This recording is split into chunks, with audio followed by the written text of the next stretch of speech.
పులివెందులో స్థానిక సంస్థల ఎన్నికల్లో కూడా ఏదైతే బీసీ నేతలపై జరిగినటువంటి కూటమి నేతల దమనకాండను కూడా నిరసిస్తూ కూడా ఏలూరుకు సంబంధించినటువంటి ఎవరైతే బీసీ సంఘాల నేతలు వైఎస్ఆర్సీపీ శ్రేణులు కూడా జ్యోతిరావు పూలే విగ్రహాన్ని కూడా వింతపత్రం చేశారు. వీరితో మాట్లాడించే ప్రయత్నం కూడా చేద్దాం. మరి చెప్పండి, ఏ విధంగా చూస్తారు?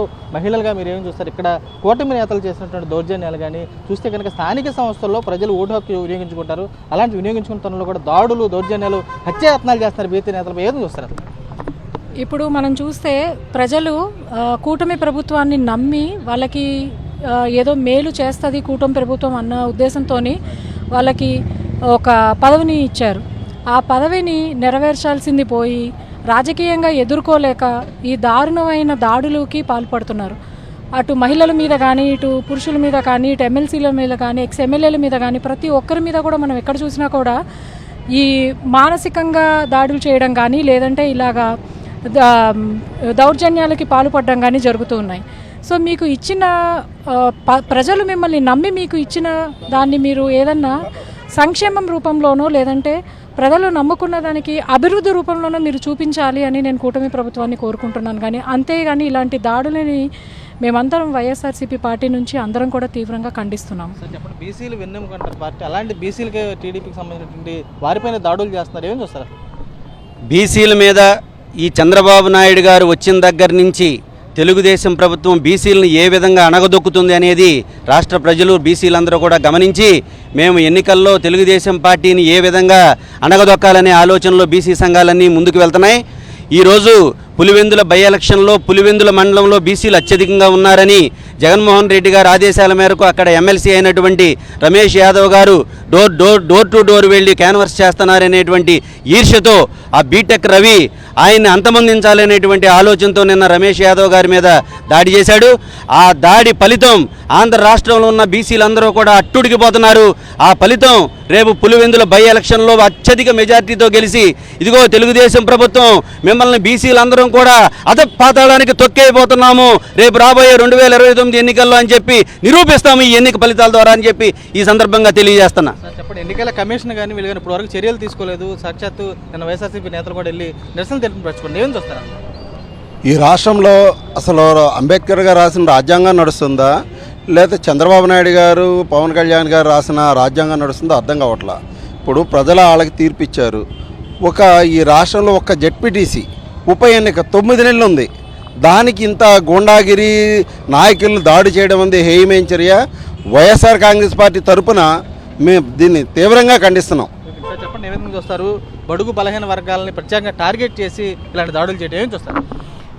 ఈ రోజున పులివెందుల్లో జరుగుతున్నది అది మనం అందరం చూస్తున్నాము.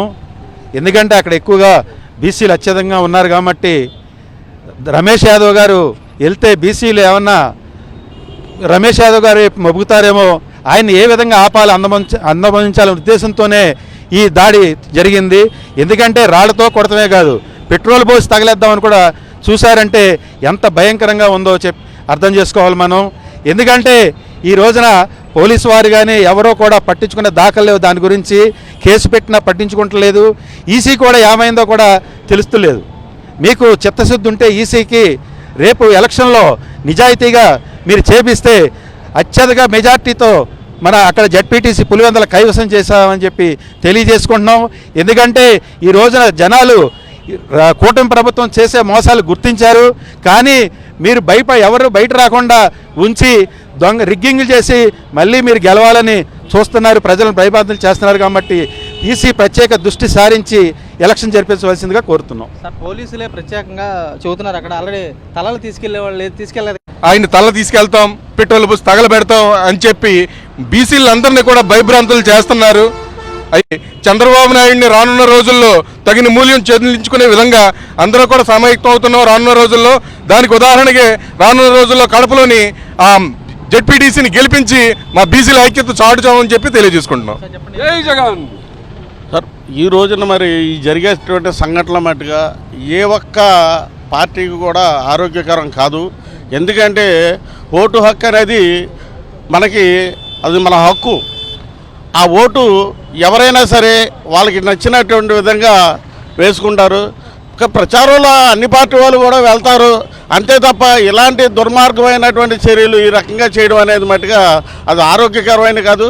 రాష్ట్రానికి మనం పౌరులకి ఎవరికైనా పౌరులకి మనం మంచి ఆలోచనలు అనేదే మనం ఇవ్వాలి తప్ప ఇలాంటి రౌడీజం అనేటువంటి యొక్క ఆలోచన ఎవరికి కలగనివ్వకూడదు. ఇది చాలా దారుణమైనటువంటిది. వైఎస్ఆర్ పార్టీ దీన్ని ఖండిస్తుంది. చెప్పండి, ప్రధానంగా భయాందోళనకు గురి చేయాలి పూర్తిగా వైఎస్ఆర్సీపీ శ్రేణులని చెప్పి టార్గెట్గా పెట్టుకుని చూస్తే కానీ అక్కడ చేస్తున్నటువంటి విధ్వంసాన్ని ఏం చూస్తారు? యాక్చువల్గా ఎంత భయాందోళనకు గురి చేస్తే ఉవ్వెత్తున బీసీలంతా ఎగిరిపడతారు. రమేష్ యాదవ్ గారి మీద జరిగిన దాడి యావత్ రాష్ట్ర బీసీలందరి మీద జరిగిన దాడిగా మేము భావిస్తున్నాం. అదే కాకుండా బీసీలని ఎలక్షన్ ముందు ఓటు బ్యాంక్గా చూసుకుని తర్వాత తొక్కేసే చంద్రబాబు నాయుడిని బీసీలు ఎవరూ నమ్మరు. రేపొద్దున ఆ రోజున సోనియా గాంధీ ప్రతిపక్షం అన్నీ కలిపి జగన్మోహన్ రెడ్డి గారిని ఉప ఎన్నికలో అణగదొక్కాలని చూస్తే 5,06,000 చిల్లర మెజార్టీతో గెలిచినట్టే రేపు పులివెందుల జడ్పీటీసీ ఉప ఎన్నికలో అఖండ విజయాన్ని ఈ బీసీ సోదరులు అందిస్తారని జై జగన్ జోహార్ వైఎస్ఆర్. చెప్పండి, ఏం చూస్తారు? ఇలాంటి దాడులు ఏం చేస్తారు? తీవ్రంగా ఖండిస్తున్నామండి రమేష్ యాదవ్ గారిపై జరిగిన దాడిని. మరి గత ప్రభుత్వంలో జగన్మోహన్ రెడ్డి గారు బీసీలకి ఎంత ప్రాధాన్యత ఇచ్చారో రాష్ట్రం అంతా తెలుసు. వైఎస్ఆర్సీపీ మరి మా అధినాయకుడు జగన్మోహన్ రెడ్డి గారు బీసీలని బ్యాక్ బోన్గా భావించేవాళ్ళు. ఆయన వాళ్ళకి ఒక సముచిత స్థానాన్ని కల్పిస్తే ఈరోజు ఒక చిన్న ఎలక్షన్ కోసము ఆ విధంగా అత్యయత్నం చేయడం అనేది అది కరెక్ట్ కాదు. నేను ఏలూరు నగర మహిళా అధ్యక్షురాలుగా దీన్ని ఖండిస్తున్నామండి. జగన్మోహన్ రెడ్డి గారికి కులం, మతం, ప్రాంతి, పార్టీ కూడా చూడకుండా నీ పార్టీ వాళ్ళకి మేలు చేశాడు. మీరు అది మర్చిపోతే ఎలాగండి? మొన్నంటే ఇప్పుడు రాష్ట్రంలో ఏం జరుగుతుందో ప్రజలందరికీ తెలుస్తుంది. నిన్న కాక మొన్న ఢిల్లీలో ఒక ఎంపీ గారు మీరు ఎలక్షన్లో ఏ విధంగా గెలిచారు అనే ఒక ఆలోచన చేయండి అని అనగానే మీలో ఒక అలజడి మొదలైంది. ప్రజల్లో అలజడి వచ్చేటప్పటికి మీకు ఏం చేయాలన్నది అర్థం కాక ఈ రకమైన దాడులకు పాల్పడ్డారు. ఇది మీకు ఒక పెద్ద ఇది కాదు. జడ్పీటీసీ అంటే పెద్ద ఇది కాదు. జగనన్న అడ్డాలో మీరు పాగాయాలంటే మీరు ఇంకో 10 జన్మలు ఎత్తాలి తప్ప అక్కడ మీ వల్ల అవ్వదని చెప్పి మీరు ఏ విధంగా గెలిచారు, మీ ముక్కు మొహాలు తెలియని వాళ్ళకి అన్నన్ని లక్షల ఓట్లు, అన్నన్ని వేల ఓట్లు మెజార్టీ ఏంటని ప్రజలు ఒక ఆలోచన వస్తుంది. ఎవడైతే ఈవీఎంలకి ఏ విధంగా ఇది జరిగిందో అది బయటకు ఎక్కడ వస్తుందని మీరు ఈ విధంగా రాష్ట్రంలో అలజడులు సృష్టించి ఒక బీసీని ఒక బ్యాక్ బోన్, వైఎస్ఆర్సీపీకి బ్యాక్ బోన్ లాంటి వాళ్ళు బీసీలు అంటే అలాంటి వాళ్ళ మీద దాడులు చేసి ఈ విధంగా మరచాలని డైవర్షన్ పాలిటీషియన్గా పేరొందని మీరు చేస్తే ఇది కరెక్ట్ కాదు. మీ ఇంటికి ఎంత దూరం, మా ఇంటి నుంచి మీ ఇంటికి ఎంత దూరం, మీ ఇంటి నుంచి మా ఇంటికి కూడా అంతే దూరం. రేపు జగనన్న వచ్చిన తర్వాత ఏ విధంగా ఉంటుంది అన్నది మీ ఊహకే వదిలేస్తున్నాం. సార్ చెప్పండి, ఏం చూస్తారు ఈ దాడులు?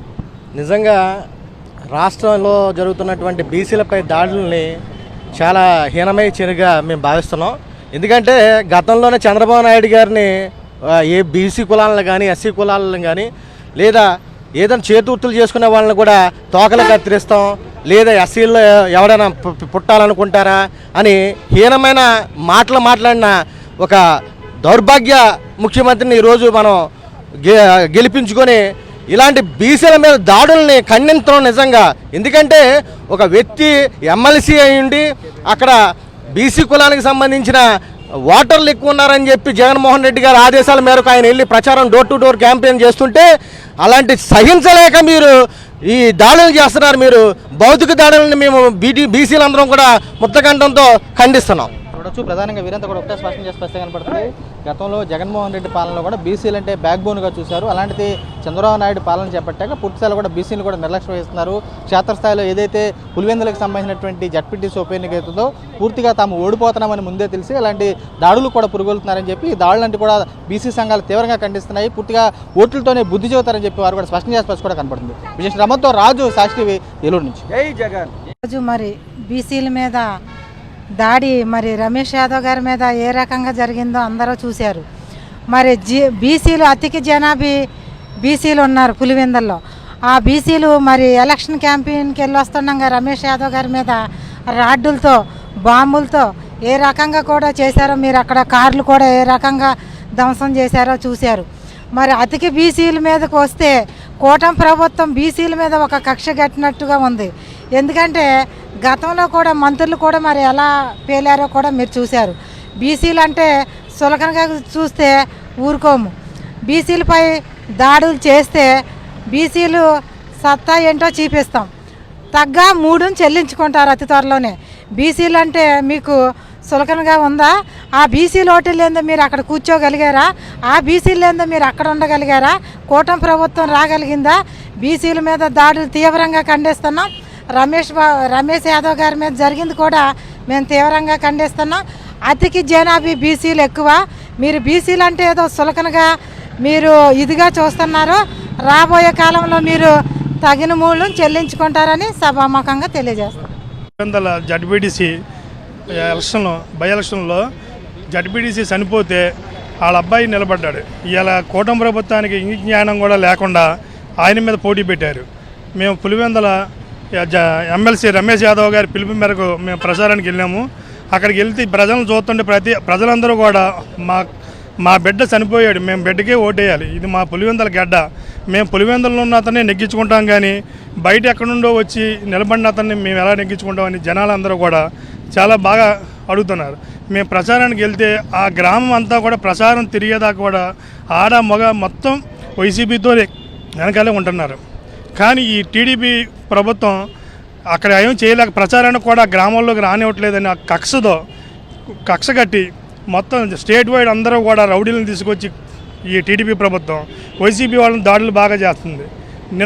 మొన్న సాయంత్రం పెళ్లికి వెళ్తే కళ్యాణ మండపంలో 100 మంది కలిసి ఒక 2:30 కొట్టారు.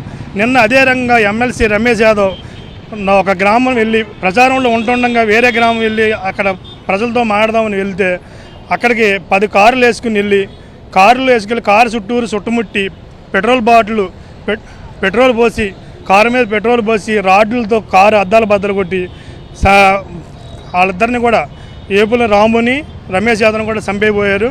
దానికి మనవాళ్ళు కూడా శాఖం కొంచెం అలా తప్పుకుని బయటికి వచ్చారు.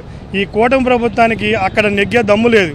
అక్కడ ప్రచారానికి కూడా వెళ్తలేదు వాళ్ళు. అసలు ఉన్నదే అక్కడ 11,000 ఓటింగు, 18 గ్రామాలు ఉన్నాయి, 8 పంచాయతీలు ఉన్నాయి. ఒక్క పంచాయతీలో కూడా ప్రచారానికి వెళ్తలేదు వాళ్ళు. ప్రచారానికి వెళ్లకుండా ఆఫీసులో కూర్చుని ఎవరు ఎక్కడ తిరుగుతున్నారు, ఎవరిని ఎక్కడ కొట్టాలి అనే ఆలోచనలోనే ఉన్నారు వాళ్ళు. అలాగా రిగ్గింగ్ చేసి ఎగ్గుదాము, లేదంటే ప్రజలను భయభ్రాంతులు చేద్దామని కర్రలతో రాడ్లతో తిరుగుతుమే తప్ప గ్రామాల్లోకి వెళ్ళే దమ్మాళ్ళకి లేదు. ఇప్పుడు కూటమి ప్రభుత్వానికి ప్రజలందరూ కూడా మేము రెడ్డి గారిని నెగ్గించుకుంటాము, వైసీపీ గవర్నమెంట్ నెగ్గించుకుంటాం, మా జగనన్న, మా పులివెందుల బిడ్డ జగన్ గారికి వైసీపీకి ఓటేసి జగన్ గారికి నిలబెట్టుకుంటామని ప్రజలందరూ కూడా ఆశిస్తున్నారు.